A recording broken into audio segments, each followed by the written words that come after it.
Hey, I'm Blair Best. Tonight on The Story, we begin outside Portland City Hall, where today the topic of housing was front and center. The governor, alongside the mayor and city leaders, set a challenge of building 5,000 new housing units in 3 years. So how do they plan to do it? It's our big story tonight.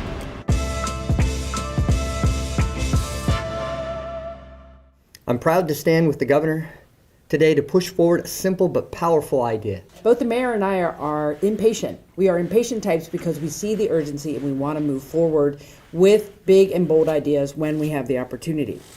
So that idea is to temporarily waive what's called system development charges, or SDCs, in Portland for the next 3 years. During that time, the mayor wants to build 5,000 new housing units. Okay, so what are these SDC charges they want to waive, and how will that help spur more housing? The fees are normally charged when a developer wants to build in Portland and when the project would impact infrastructure like sewer, water, parks, and streets, which you would guess is very often. That money from those charges would then go towards, say, covering the cost of water and transportation improvements needed for new developments. Now, those fees can range anywhere from $15,000 to $50,000. That's according to the Oregon System Development Charges study. And those fees can equal up to 6% of an entire project's budget. So it's really no surprise that it's become one of the leading causes for why so few housing units are being built in Portland. Right now, developers are ready to build 4,000 homes in Portland. But too many projects stall because of costs. Waiving SDCs can cut thousands of dollars the cost of building a home. This temporary waiver of system development charges is a strategic way to say we are open for business, that we need that help with the private sector to get these projects to pencil and get to construction. Now, Mayor Keith Wilson says there are currently only 800 homes being permitted and built in Portland this year, in part because of these hefty fees. And that doesn't even come close to meeting the housing goals set by Governor Tina Kotek. And the governor set out a bold vision this last couple of years. She wants to build 30,000 homes in Oregon, which means that Portland has to be building 5,000 or 6,000 homes Per year. per year. Also there today, local developers, including a rep from one company that currently has more than 300 units under construction in Portland's Goose Hollow neighborhood. They're set to open this fall. We are currently experiencing a crisis in multifamily housing development in Portland. For developers such as Security Properties who design and build multifamily projects at scale, the market is essentially frozen. It's important to also recognize this is not a silver bullet. The proposed SDC moratorium is an important first step in a series of actions that we need our public officials to take in order to galvanize new development. Now, the timing of waiving these fees to some may seem like a bad idea, given the city is in the middle of filling a historic budget deficit. And the idea of taking revenue away from the city seems counterintuitive. Well, that was not lost on leaders today. So yes, we're going to be losing that capital, but we're confident that the short-term loss of the capital will really help out with long-term gains for Portland. In a tight budget environment, should you be doing something like this? And I say, when things are tight and things are challenging, you need bold ideas. You need to be creative. And this, I think, is a strategic way to do that.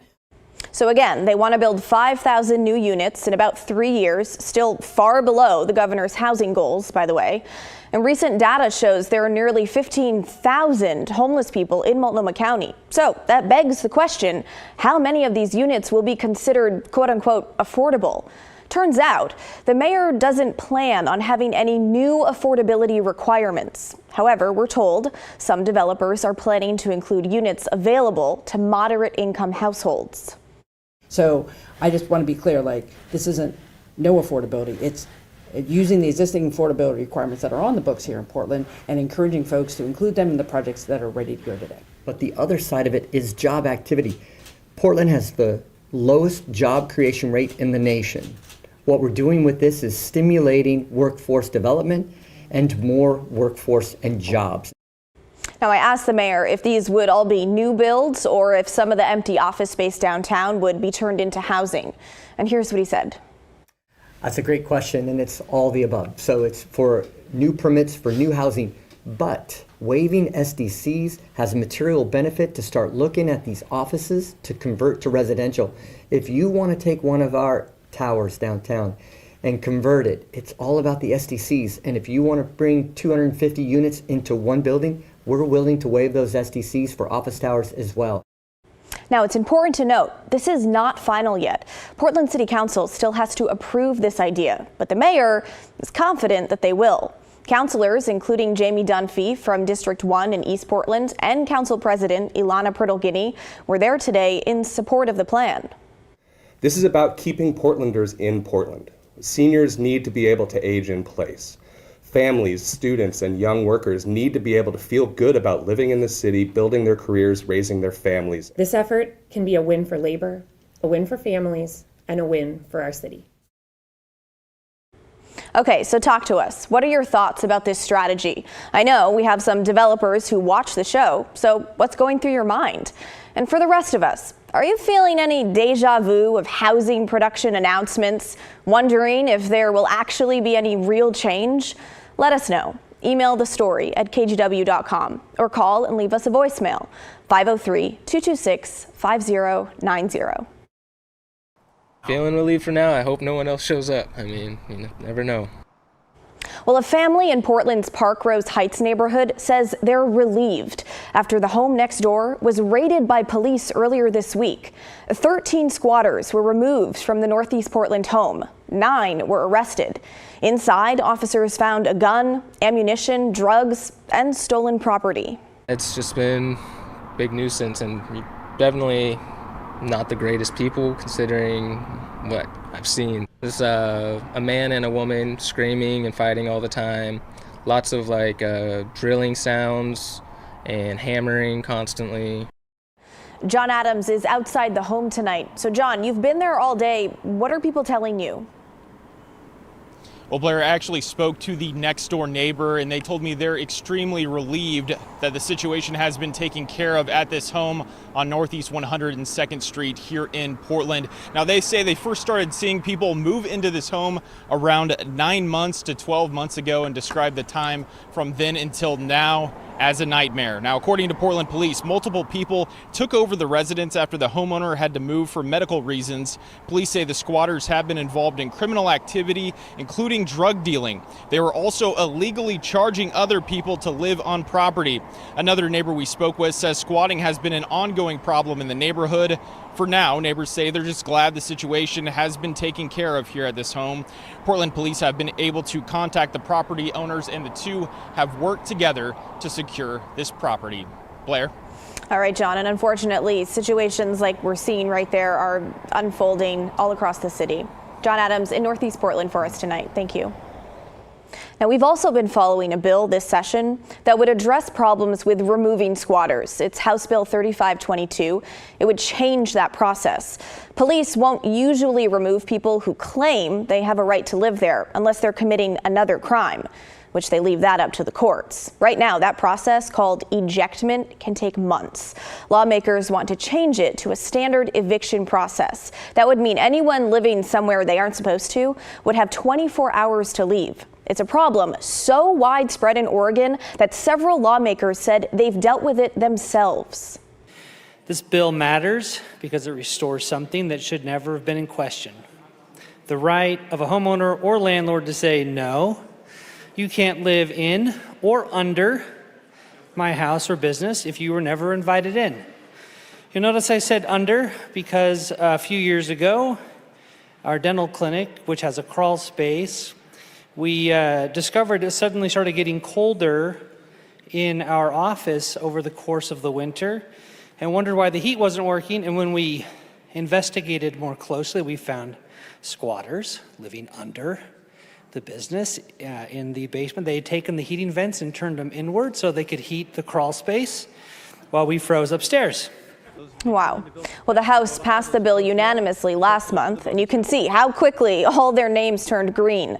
The yellow ones there were absent that day. The bill is now in the Housing Development Committee in the Senate. We, the jury, find Jeffrey Hammond as to count 1, murder in the second degree, guilty. Well, that's the verdict after a deadly road rage shooting in downtown Portland in broad daylight.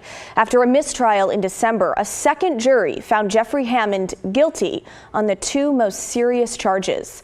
On top of the murder charge, jurors also found Hammond guilty of attempted murder in the second degree. And here's what the prosecutor had to say about this verdict this morning. And watching them testify and sob about what they saw, watching jurors sob as they gave their verdict, it just shows how brutal and how horrific this incident was. And all right, take a look. It happened back in 2023 outside the Moxie Hotel on Southwest Alder and 10th Avenue.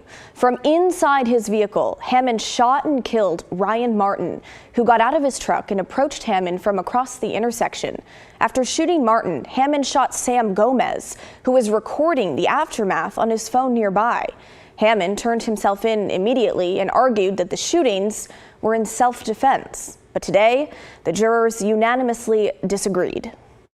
one of the facts that becomes a crucial tipping point is what was the suspect, the defendant's intent? What was he trying to do? Why did he do what he did?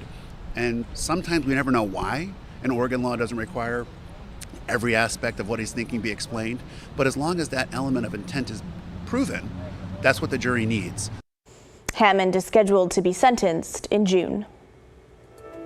Well, coming up on the story, a team of Oregon researchers may have cracked the code on clean iron and steel, and their process doesn't burn a single fossil fuel.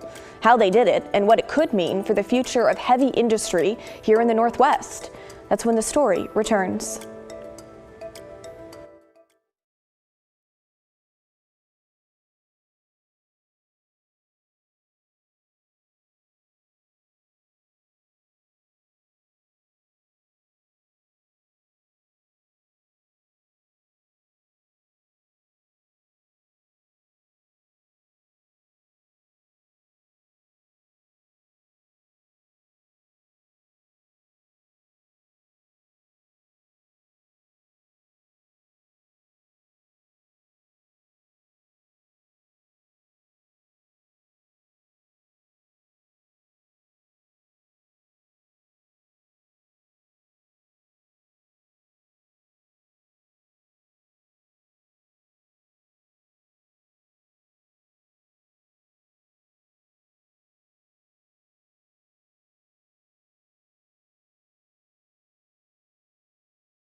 Republicans in Congress are working to pass a budget to pay for the president's so-called Big Beautiful Bill to extend Trump's tax cuts, cut federal spending, and put more resources towards mass deportation efforts, border security, and defense spending.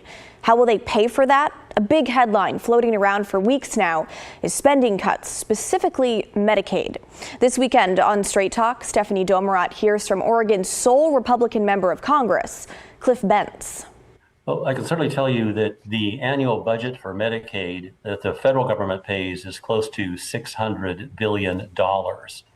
The amount that the Energy and Commerce Committee has been charged with finding over the next 10 years is $880 billion. If you divide that by 10, that's $80 $8 billion a year.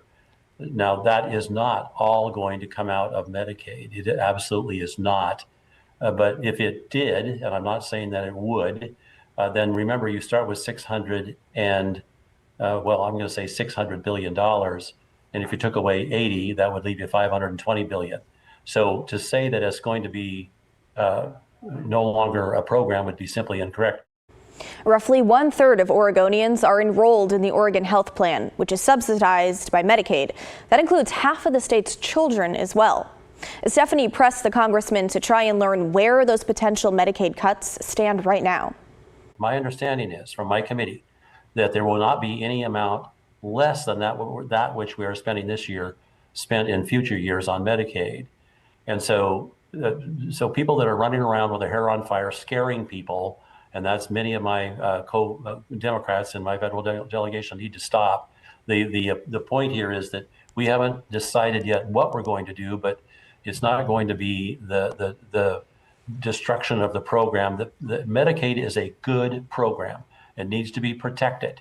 But most people who have studied it, including many doctors, recognize that if we're going to sustain that program, we need to make sure it's working more efficiently and effectively in delivering benefits to those who absolutely need them. They also talked about several other issues, including the representatives' thoughts on the Trump administration's deportation efforts, tariffs, funding for the I-5 bridge, and more. So if you want to watch the full interview, it airs this Saturday and Sunday at 6:30, and then again on Monday at 7, right after the story. Or you can watch it on your own time by downloading our free TV app, KGW+, which you can find on Roku, Apple TV, and Fire TV.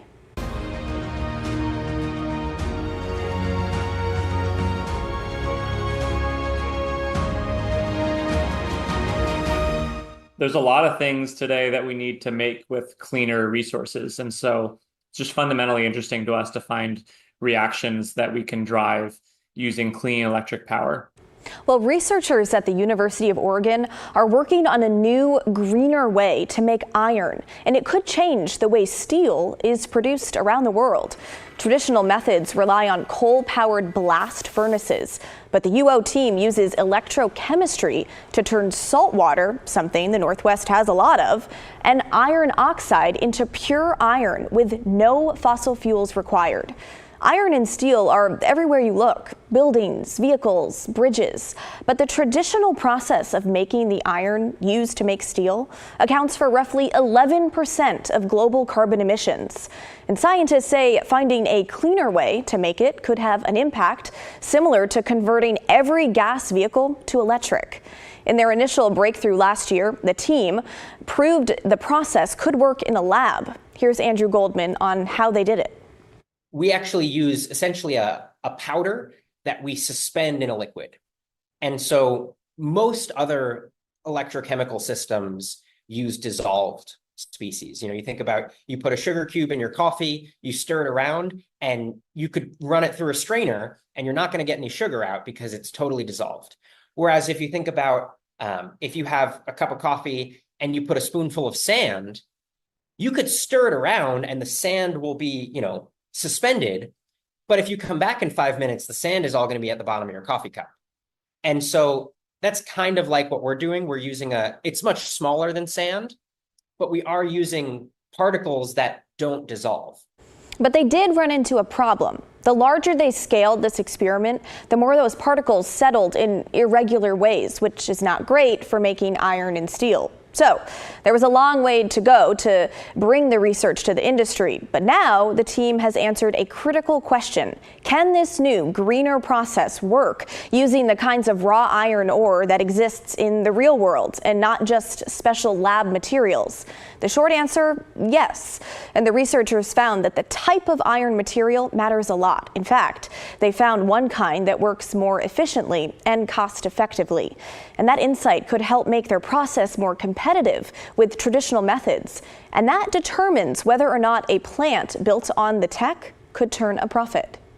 I sort of would have expected that no one currently in the business of making iron using coal or natural gas would want to hear anything about what we're trying to do with an alternate and probably a little bit crazy approach. But generally, they're really excited.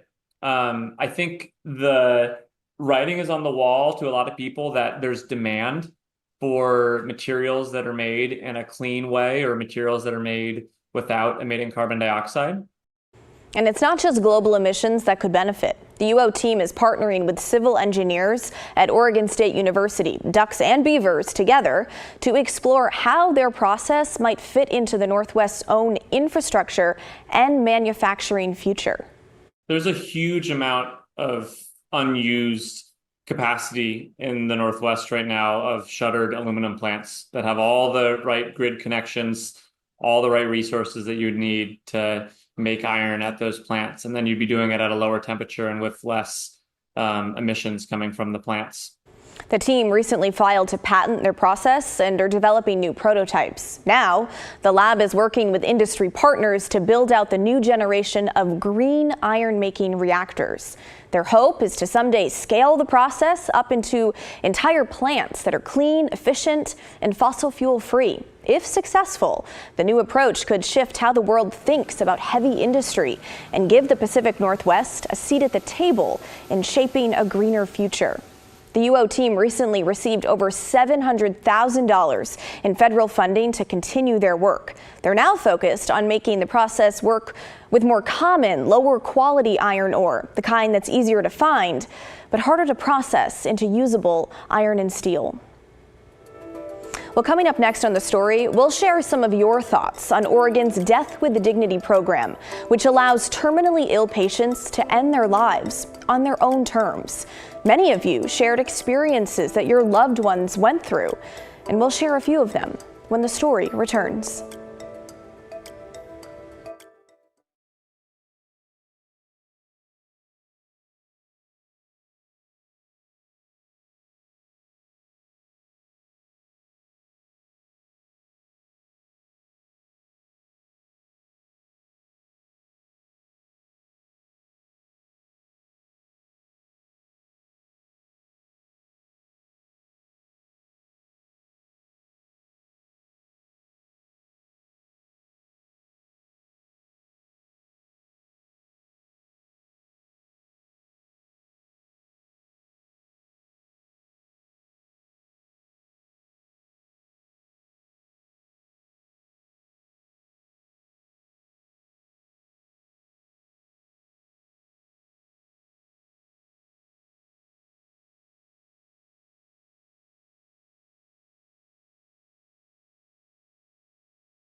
Well, before we go tonight, let's get to some of your feedback on our big story last night, looking at the latest numbers from Oregon's Death with Dignity Act, otherwise known as medical aid in dying for terminally ill patients. Last night, we showed you how the rigorous process works right now and how a bill in Salem could adjust some of the current requirements. Senate Bill 1003 is now awaiting action in the Senate Rules Committee. You can watch last night's segment anytime on the KGW YouTube page, but we asked for your thoughts on the Death with Dignity program as a whole, which Oregon pioneered in the late 1990s. And much of your feedback was positive, like this email from Judy. She wrote, "Each of us have our own journeys in this life and should be able to make our own choices. We're humane to animals when they're suffering. Why shouldn't we be able to do the same for ourselves? We all have so much to learn in this world. We should be able to exit this world with dignity, if that's one's choice." Now, a number of you wrote to us with your experiences with the program. An anonymous viewer said, "Several years ago, I had a brother-in-law who chose to end his life using this process. A once vibrantly active man was now totally housebound. He did not like the stress and additional work his debilitation placed on his wife. She agreed with his decision and was with him for every step on the path. She told me he died with a smile on his face." Well, opponents of the new bill and the program in general, like the group Oregon Right to Life, worry about the spike in the number of deadly prescriptions written under the program, while the number of deaths doesn't match up. They worry about the meds just sitting around somewhere. A viewer who told us his mother used the program a couple of years ago says that's just not how it works. It was quite a peaceful procedure, and the whole family gathered around her. She really knew what she wanted to do on the day that she took the medication. The medication has to be mixed together with 3 different chemicals. It's not something you can take accidentally. And I do remember it was quite cumbersome for my mother to find the second doctor and to jump through all the hoops. I think there's plenty of guidelines in place already. And shortening that 15-day period to 7 days, I think, just makes it easier for someone who might be frustrated and is ready to make their final decision. And we really want to thank everyone who wrote in or called us with your experiences, because it helps us all better understand the topic or even see it in a new way. Well, that's the end of our show, folks. Thanks so much for watching. The good stuff is coming your way next. And don't forget, everyone has a story to tell. If you ever miss an episode of The Story at 6:30, we re-air the episode at 8:30 and 10:30 p.m. on our TV app, KGW+. It'll also be airing there the next day at 11:30 a.m. And you can download that free KGW+ app right now on Roku, Apple TV, and Fire TV. Now, I'm heading to the coast tomorrow to shoot a few stories that will bring you soon. So Evan Watson will be with you tomorrow night, and the team has some great content coming your way. Enjoy the rest of this beautiful Thursday. Have a great night.